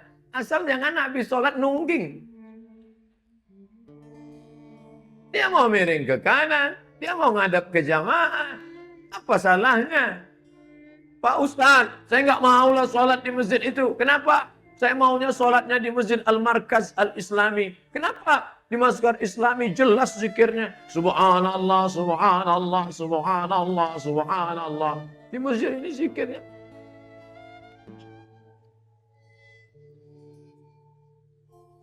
Masalah zikir jahar dan sir masuk perkara khilafiyah. Mazhab Syafi'i zikirnya jahar. Tapi kalau makmumnya sudah paham, maka sir. Masjid ini berpemahaman, makmum kan sudah paham. Maka disirkan aja. Sedangkan mazhab Hambali, kalau mazhab Hambali terus baca jahar. Subhanallah, subhanallah, subhanallah, subhanallah. Ketika Abdullah bin Abbas di luar masjid, maka dia dengar suara Nabi berzikir. Kanal jahru bidzikri. Itu dalil mereka zikir jahar. Kan saya mau memaksa masjid ini setelah saya pulang harus robah. Siapa saya? Saya mau mengatakan jangan saling salah menyalahkan. Saya sebetulnya malas sholat di masjid itu. Andai bukan karena tausiah Ustadz kemarin nggak mau saya datang. Masa imamnya nggak pandai zikir? Fitnah itu namanya. Kalau fitnahnya kepada satu orang lumayan. Fitnahnya ditulis di Twitter, BBM, WhatsApp, Facebook. Jangan sholat di sana, imamnya nggak pandai zikir, tinggalkan masjid itu. Akhirnya jamaah lari semua. Fitnah, ingat, fitnah akan diminta tanggung jawab di hadapan Allah Subhanahu wa taala. Saya maunya Pak Ustadz kalau sholat itu doanya bersama-sama. Di masjid itu saya nggak mau, karena doanya sendiri. Masalah doa bersama, silakan. Yang nggak mau doa bersama, dia doa sendiri masing-masing. La yajtami' malaun, sekelompok orang berkumpul. Fayad'u ba'duhum, berdoa satu orang. Wa yu'amminuhum sa'iruhum, diaminkan oleh yang lain. Illa ajabahumullah, Allah mengabulkan doa mereka. Nabi Musa berdoa, Nabi Harun mengaminkan. Tolong selamatkan kami dari Fir'aun, amin. Tolong kami jaga jangan sampai tenggelam di Laut Merah, amin. Silakan. Tapi Pak Ustadz, saya kata bapak ibu yang satu, saya nggak maulah doa sama dengan dia. Doa saya dengan doa dia kan lain. Kenapa? Saya nanam kelapa, saya maunya hujan. Terus dia nanam karet, nggak mau hujan. Makanya kalau ada doa bersama, silakan doa tapi jangan panjang-panjang. Saya pernah acara maulid, datang ustadz dari luar kota, berdoa. Saya lihat jam sampai setengah jam doanya. Pertama jamaah semangat semua. Malam Lailatul Qadar. Begitu sudah lewat 5 menit turun semua tangan. Makanya kalau ada masjid Bapak Ibu yang doa bersama, doanya jelas. Itu kuncinya. Jelas yang dibaca. Allahumma inna nas'aluka salamatan fid din.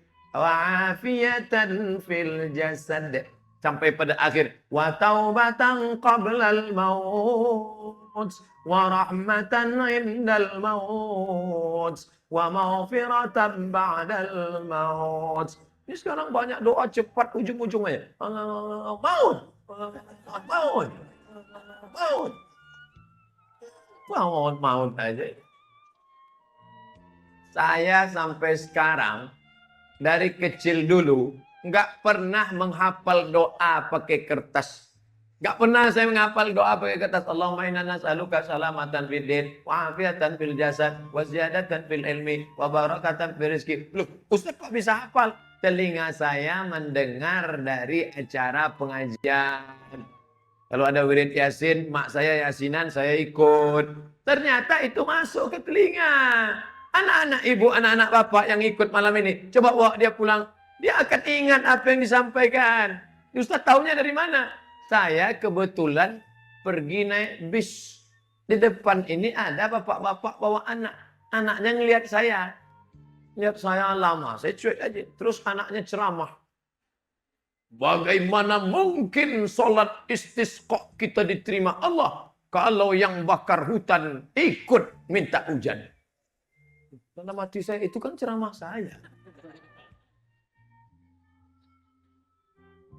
Setelah turun dari bis, bapaknya ngomong, Assalamualaikum Pak Ustadz. Ya, anak saya ini tiap hari dengar ceramah Ustadz.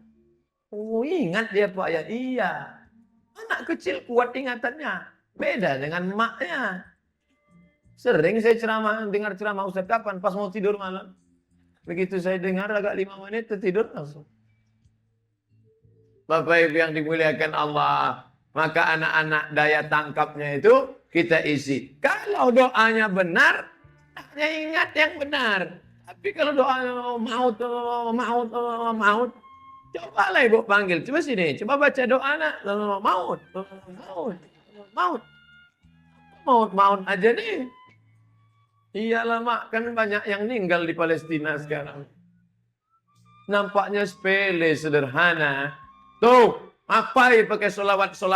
Solawat cukup. Allahumma salli ala Sayyidina Muhammad wa ala ali Muhammad. Allahumma salli ala Muhammad wa ala ali Muhammad. Allahumma salli ala Muhammad wa ala ali Muhammad. Ngapain pakai solawat badar? Salatullah, salamullah. Tak pernah diajarkan Nabi. Kalau tidak diajarkan Nabi, bid'ah. Wa kullu bid'atin dalal. Wa kullu dalalatin finnar. Siapa yang baca selawat badar, masuk neraka semuanya. Yang baca selawat, masuk neraka. Yang mendengar, masuk neraka. Yang ceramah, paling panas nerakanya. Nabi sedang duduk.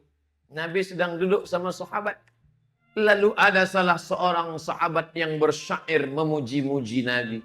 Ketika sahabat memuji Nabi, sakata wa tabassama. Nabi diam dan tersenyum. Itulah dalil boleh memuji Nabi dengan solawat barzanji, dengan solawat badar, dengan solawat burdah, dengan syair-syair pujian. Qamarun, qamarun, qamarun sidnan Nabi, qamarun, wa jamil, wajamil sidnan Nabi wajamil. Saya itu aja yang hafal, yang lain tak apa. Datang Al-Busiri membuat syair pujian Nabi. Maulaya salli wa sallim daiman abada ala habibika khairi khalqi kullihim. Maulaya salli wa sallim daiman abada ala habibika khairi khalqi kullihim. Syair dibuat oleh para ulama. Selama tidak bertentangan dengan Al-Quran dan Sunnah, maka tidak apa-apa. Tapi dia ngerti. Kalau dia tak ngerti, ujungnya tak jelas. Salam alaikum. Salam alaikum. Bagus tak usah berselawat sama sekali. Tinggallah suara macam kaleng dipijak. Nah, ini penting. Jadi kalau kita nggak senang dengan anak-anak kita, ini darah seni harus disalurkan. Darah seni disalurkan dalam bentuk syair, dalam bentuk burda, dalam bentuk barzanji. Barzanji itu apa? Barzanji seorang ulama dari negeri Barzanjah. Barzanjah itu Irak. Lalu kemudian pindah orang tuanya ke Al-Madinah Al-Munawwarah. Dan Imam Abu Ja'far Al-Barzanji, namanya Abu Ja'far, nama kampungnya Al-Barzanji, tamat dari Universitas Al-Azhar. Dulu zaman kerajaan Turki Utsmani, karena ilmunya yang hebat, Turki Utsmani mengangkat dia menjadi mufti di Yaman. Kemudian menulis syair, itu yang disebut dengan syair Al-Barzanji. Ada pula syair-syair yang ditulis oleh ulama dari Yaman, para habaib. Itu yang disebut dengan syair Simtud Durar. Ada pula ulama yang menulis dari Iskandariyah, Mesir. Namanya Imam Al-Busiri. Al-Busiri dari Mesir, Al-Barzanji dari Madinah, Simtud Durar dari Yaman. Pujian-pujian kepada Nabi Sallallahu Alaihi Wasallam. Bapak Ibu yang dimuliakan Allah, Musabaqah Barzanji, Musabaqah Simtud Durar, Musabaqah pembacaan Busiri, anak SMP, anak SMA, anak-anak dilarang, jangan ngeband, jangan lagu metal. Lalu mau saya salurkan kemana darah musik ini? Darah salur kemana darah seni ini? Ada seni membuat lampu indah.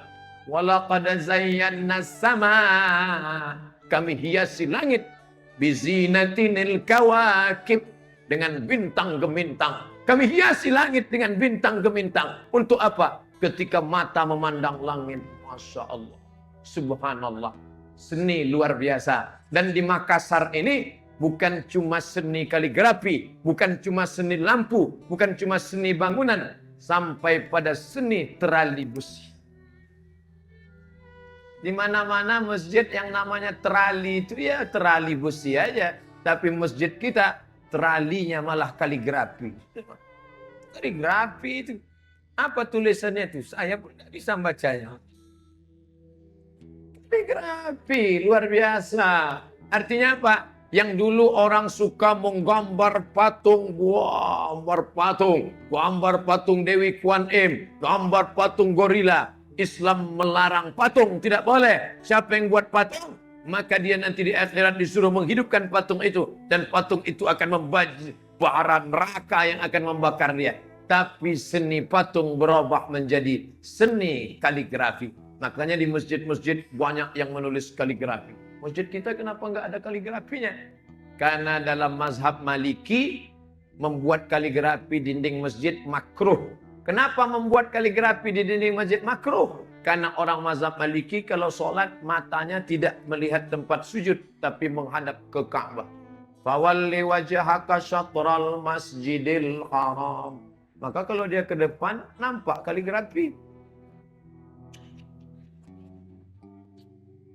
Siapa yang nulisnya?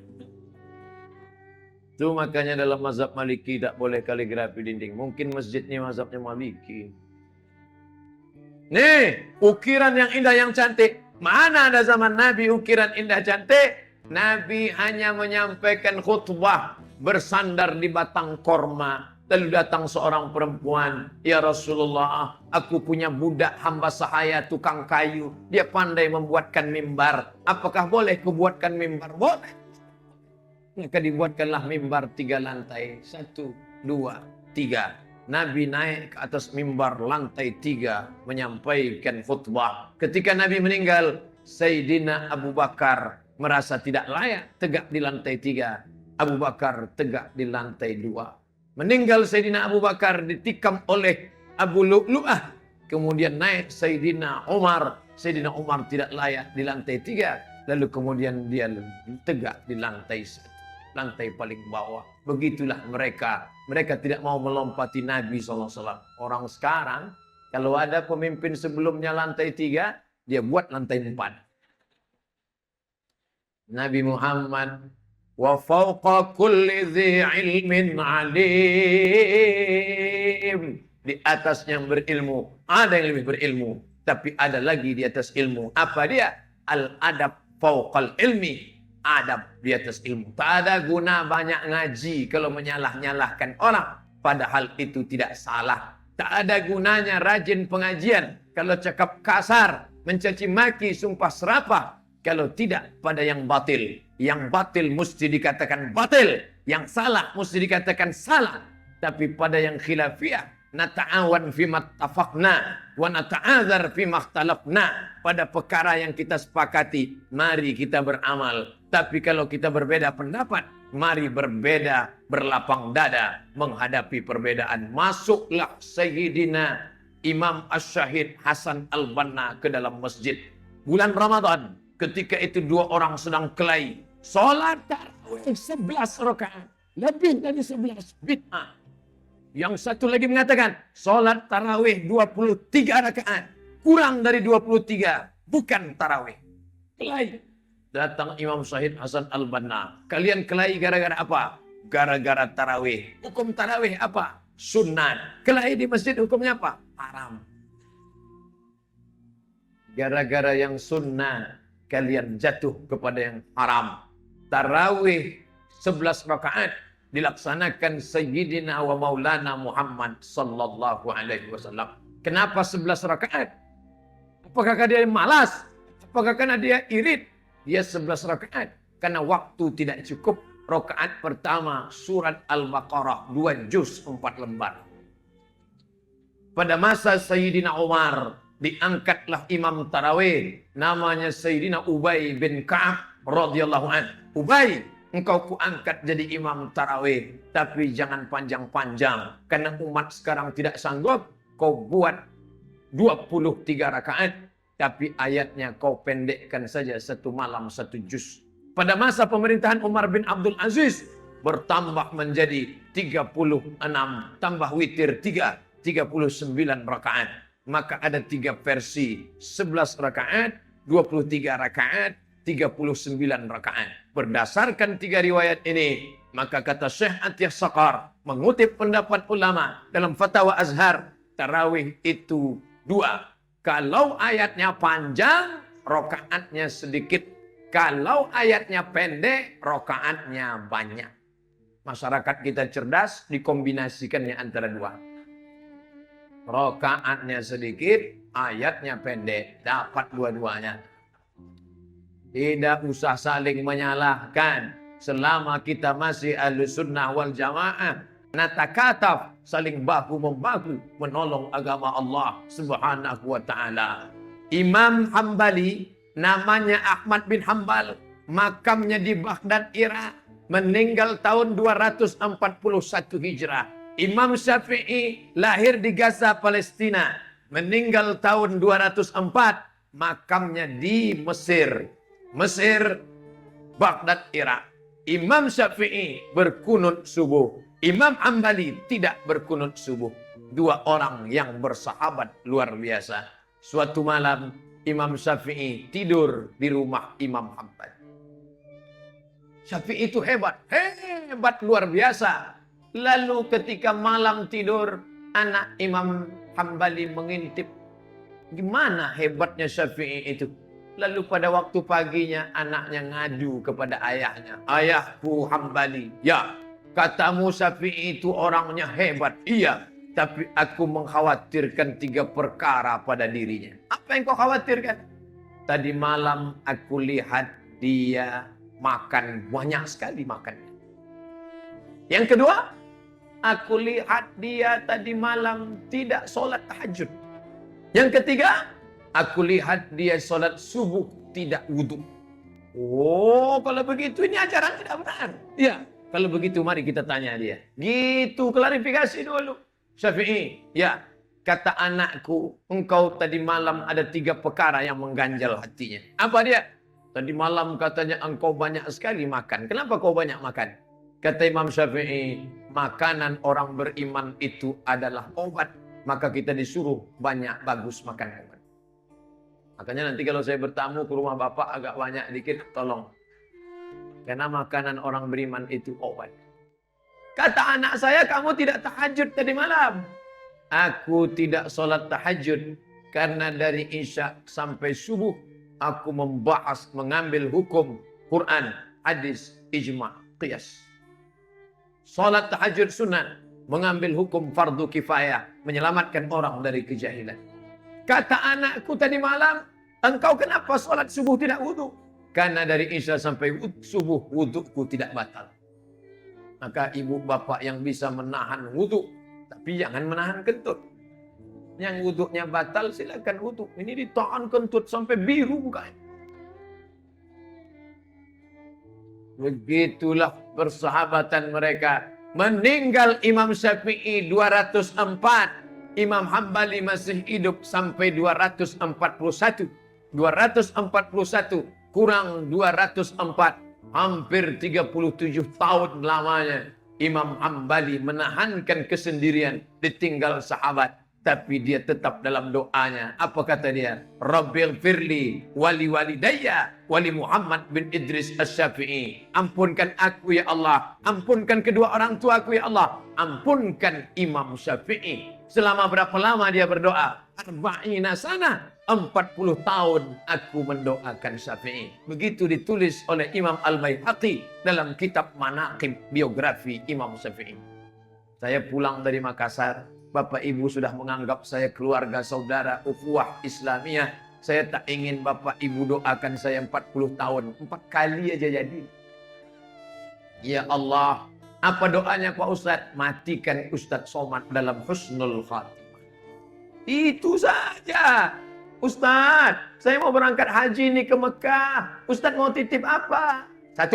Titip apa? Doakan saya husnul khatimah. Di Bir Ali, di Multazam, di Bukit Safa, di Bukit Marwah. Itu aja Pak Ustaz. Iya, sedikit sekali. Ustaz nggak titip ceret kuning, sudah ada di rumah. Nggak titip tempat celak, sudah ada di rumah. Nggak titip cincin, sudah ada 1. Untuk apa sampai 3? Nanti saya pakai 3 ceramah begini, mata jamaah begini saya.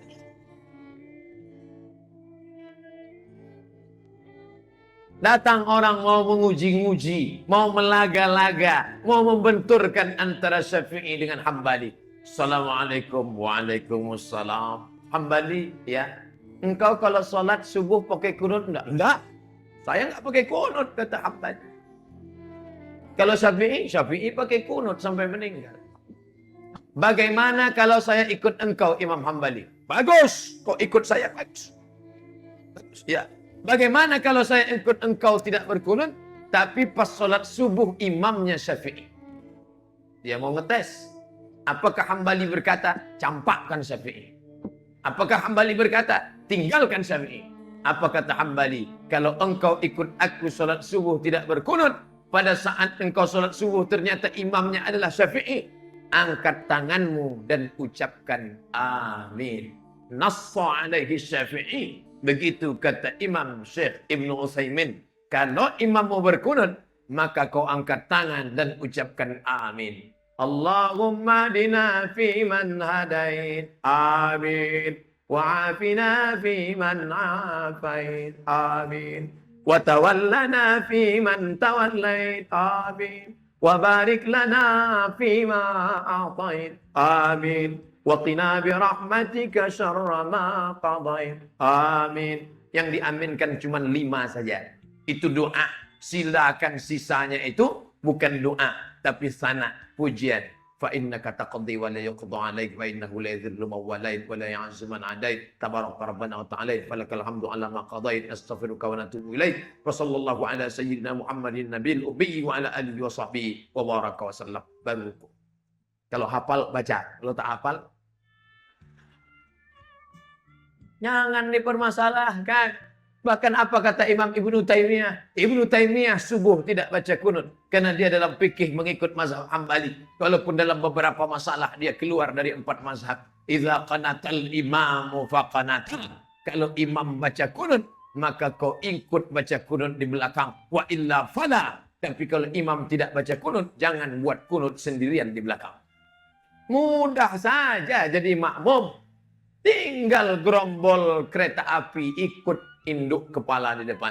Dia baca kunut, kita ikut. Sekarang banyak orang melawan imam. Imam baca kunut. Allahumma adina fi man hadait. Enggak mau.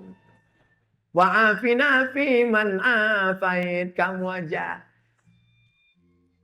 Ju'ilal imam liyutamma bih. Imam diangkat untuk diikuti. Wahai Syekh Ibnu Utsaimin, ulama Saudi Arabia. Ya. Kalau imam saya baca kunut, apakah saya ikut? Ya. Kenapa gitu, Syekh? Li'annal istilafa syarrun.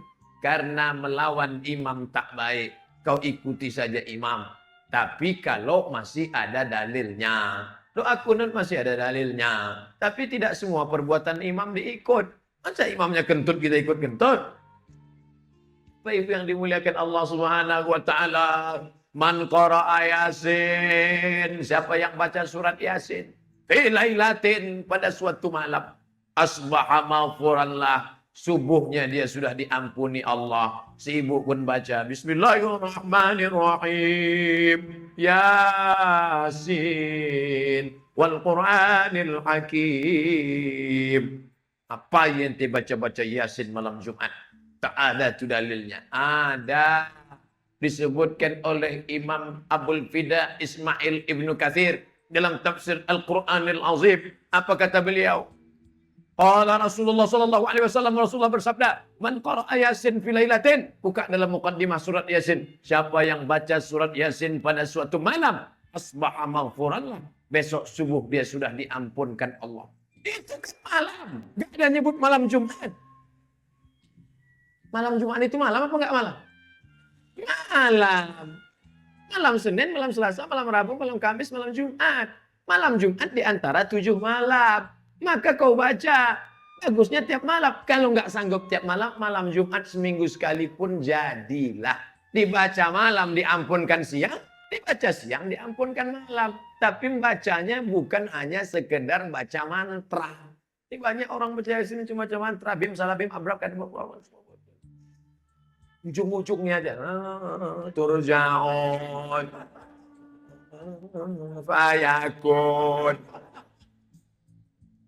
Makanya saya senang sekali melihat di depan kajian Islam bulanan PPPA Darul Quran Makassar. Darul Rumah Quran, Rumah Quran. Saya tamat dari Maroko. Nama sekolahnya Darul Hadis. Darul Rumah Hadis, Rumah Hadis.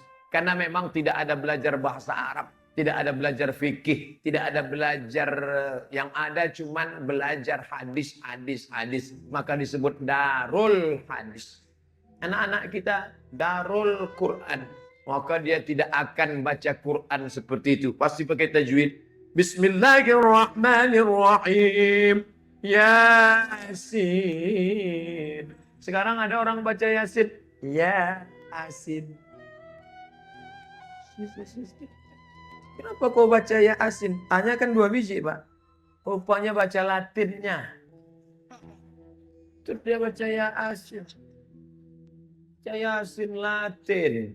Oh, Pak, kalau anak kita ikut Darul Quran, maka hafal dia luar kepala. Yasin wal Quran. Sekarang di masjid-masjid suara kalau sebelum sholat itu, wah, Bismillahirrahmanirrahim.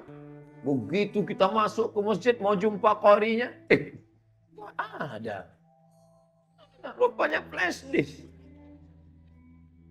Makanya banyak flash disk masuk surga nanti. Flash disk masuk surga, DVD masuk surga, CD masuk surga, Samsung masuk surga, Sony masuk surga, Panasonic. Gara-gara apa? Nih lah, nih, nggak lama lagi nih, malam Jumat, Kamis malam Jumat, ajarkan anak kita takbir. Allahu Akbar, Allahu Akbar, Allahu Akbar. Saya pulang dari luar kota sampai jam 2 malam, suara masih nyaring. Heran saya, udah jam 2 malam kok nggak serak-serak nih suara. Ya itu flash disk lagi. Aduh, gimana anak-anak muda kita? Makanya kalau punya anak ibu hafal Qur'annya. Iya Pak Ustaz, 30 juz. Enggak, juz 30. Juz 30 untuk awal tahap permulaan. Setelah itu barulah dia. Dulu kalau orang menikahkan anak gitu. Pak, saya mau minang anak bapak, Pak. Apakah saya diterima jadi mantu? Fit and proper test. Nama kamu siapa? Nama saya Torik, Pak. Baca wassama'i wat Torik. Wassama'i wat Torik. An-najmu saqib. Nama kamu siapa? Somad, Pak. Baca kul huwallah. Qul huwallahu ahad. Allahu samad.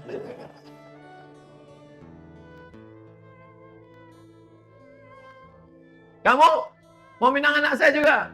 Iya, Pak. Nama kamu siapa? Nama saya Imran, Pak. Panjang tuh.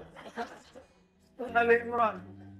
Memang nama saya Imran, Pak. Tapi panggilan sehari-hari Kulhu. Pandai dia. Betapa senangnya kalau anak hafal Quran. Al-mahiru bil Quran. Orang yang mahir baca Quran. Ma'asafaratil kiramil bararah. Dibangkitkan nanti di akhirat. Bersama para malaikat.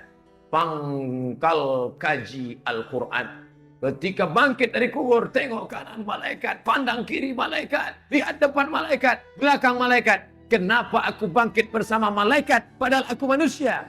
Karena engkau mahir membaca Al-Quran. Cita-cita emak saya yang mengandung saya 9 bulan 10 hari, yang menyusukan saya 2 tahun lamanya, bersimbah darah dia membesarkan melahirkan saya. Aku ingin kau hafal Quran, Mat. Dia tak pernah manggil saya Ustadz, panggil Mat aja. Aku ingin kau hafal Quran, Mat.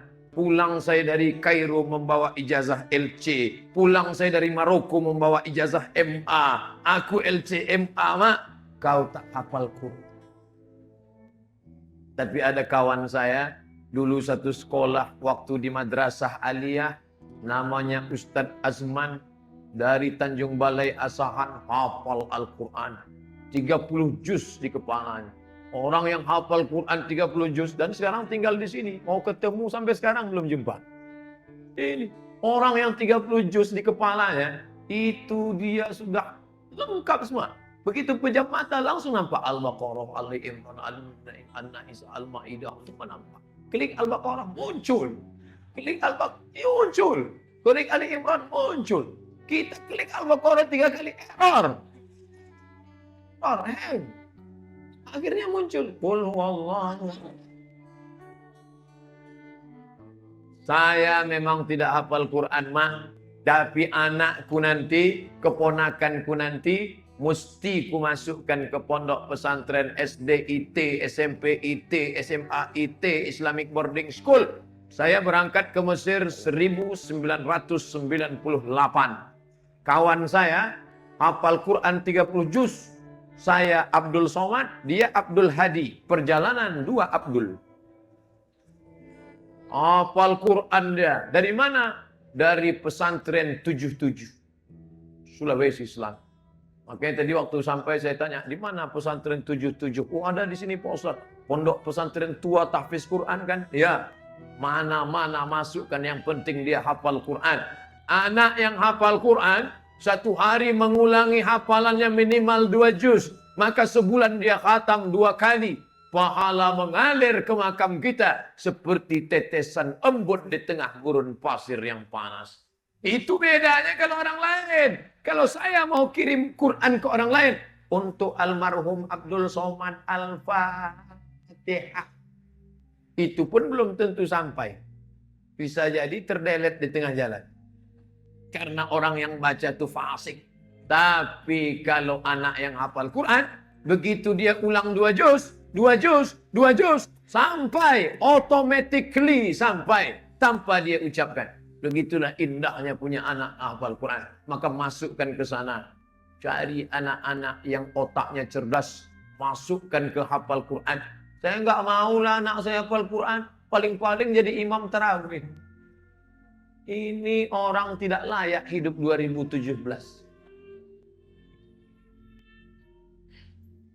Ketua Persatuan Qari dan Hafiz Quran di Mesir, namanya Syekh Nu'ainah.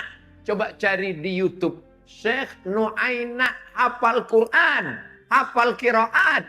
Bayati sobasi kanahawan jaharka di kepala dia semua. Qiraat 14 di kepala dia semua. Apa pekerjaannya? Dokter. Dokter. Oleh sebab itu anak bapak hafal Quran bisa jadi dokter. Anak ibu hafal Quran bisa jadi pengacara. Otaknya sudah tertata. Kenapa? 30 juz di kepalanya. Orang hafal Quran tak pikun. Allah berikan kekuasaan. Karena otaknya bekerja tiap hari. Bekerja. Kenapa? Hafalan menata pikirannya. Bahagia yang sudah punya anak. Jaga dia dengan baik. Ini sekarang kalau anak pandai nyanyi. Oh, bangganya. Ya, anak saya menang kemarin. Acara apa? Mamma Mia. Anak yang kita banggakan. Itulah. Idza matal insan. Kalau manusia mati. Inqata'a. Putus. Dulu yang rajin sholat duha. Pagi duha. Malam tahajud. Mati. Putus. Tak ada orang mati sholat. Kalau ada orang mati sholat lari kita semua. Tapi anak. Waladun salihun. Malam dia sholat. Bismillahirrahmanirrahim. Ar-Rahman, Allamal Quran. Mengalir bacaannya. Walaupun di tengah malam yang sepi, sunyi, gelap. Itu yang menyerangi suluh kubur kita. Itu yang menenangkan hati kita. Makanya doa yang diajarkan Nabi. Rabbana hablana min azwajina, pasangan hidup kami. Wa dzurriyyatina, anak cucu keturunan kami. Qurrata a'yun, sejuk dipandang mata. Dan menenangkan hati kami. Mengapa disebut anak itu sejuk dipandang mata? Karena dia pakai baju koko, pakai peci, megang Quran, kita pulang kerja, badan lelah, stres, capek. Nengok dia baca Quran, ayah sehat, dengarkan bacaan adik ya. Tenang pikiran kita. Ini tak, pulang ke rumah, nengok anak.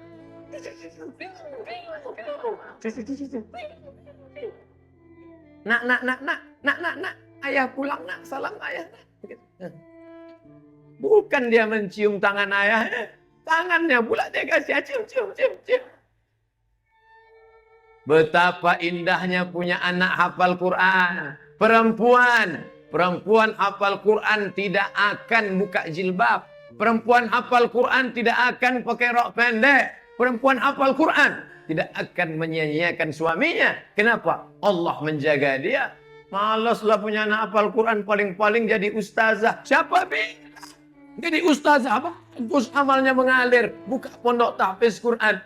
Tapi ternyata sekarang Institut Teknologi Bandung, Institut Pertanian Bogor, Universitas Indonesia, Universitas Gajah Mada menyediakan beasiswa bagi anak full hafal Quran. 30 juz di kepala putri ibu, putri bapak, masuk di fakultas kedokteran, keluar sebagai dokter spesialis, tapi 30 juz di kepalanya. Wajahnya sejuk, bekas air wudhu, jilbabnya panjang, masuk ke ruang pasien bawa jarum suntik sambil baca ayat. Bismillahirrahmanirrahim. Ar-Rahman. Ibu-ibu menengoknya, ya Allah. Cahaya Quran di matamu nak. Kalau adalah anak lajangku, kupinangkanlah sama anak. Ada pula bapak-bapak yang sakit di situ, ya Allah. Kalau mati biniku, kupinang. Nih, itu beda ibu-ibu sama bapak-bapak. Ibu tuh sikit-sikit ingat anak, sikit-sikit ingat anak. Luar biasa, tapi tak semua laki-laki begitu. Kalau sudah ngaji, pikirannya lurus insya Allah. Karena doanya selalu ihdinas siratal mustaqim. Nah, masuklah dia ke ruangan. Ibu sakit, iya. Sabar ya Bu, iya. Ikuti bacaan Ananda ya Bu, iya. Ibu hafal surat-surat pendek, iya. Baca bismillah ya. Bismillahirrahmanirrahim. Habis obat masuk. Udah nak, udah. Nggak sakit ya, siapa bilang sakit? Hatinya sudah sembuh duluan. Ini ada Quran di kepalanya. Masuk ke ruang ICU, membawa jarum suntik dengan rambut macam durian. Warna merah kuning kelabu, kuku hitam, anting di telinga, anting di mata, anting di hidung. Anak funky. Bibir pun pakai anting. Menengok bibir dia anting, bibir kita pula bergerak. Mana yang sakit? Mana yang sakit? Sakit apa? Mana yang mau disuntik? Ibu-ibu, bapak yang di dalam itu menengok. Ini malaikat maut nih katanya. Betapa generasi ini dalam bidang politik kita boleh kalah. Dalam bidang ekonomi kita mungkin kalah. Terlalu banyak yang mencaci maki masalah politik. Kita angkat pemimpin yang peduli Al-Quran. Akan dia keluarkan perda Al-Quran. Akan dia keluarkan bantuan sekolah Al-Quran. Bapak ibu yang punya duit banyak. Ada tanah Pak Ustadz 2 hektar. Dirikan sekolah tahfiz Quran, SMP Quran, SD Quran, MI Quran, SMA Quran, sekolah tinggi ilmu Al-Quran. Itu yang akan menolong kita. Adapun kebun sejauh mata memandang tak bisa menolong. Emangnya orang mati bawa kebun? Tidak ada. Inilah yang menolong di hadapan Allah Subhanahu wa taala. Baik yang dimuliakan Allah. Cepat sekali waktu di sini. Jam 8 ceramah, sekarang sudah jam 10 kurang 10. 2 jam kurang 10 menit. Di mana-mana saya ceramah baru 30 menit, jamaah udah nunduk. Saya baru ceramah 45 menit, sudah keluar kuda Nil.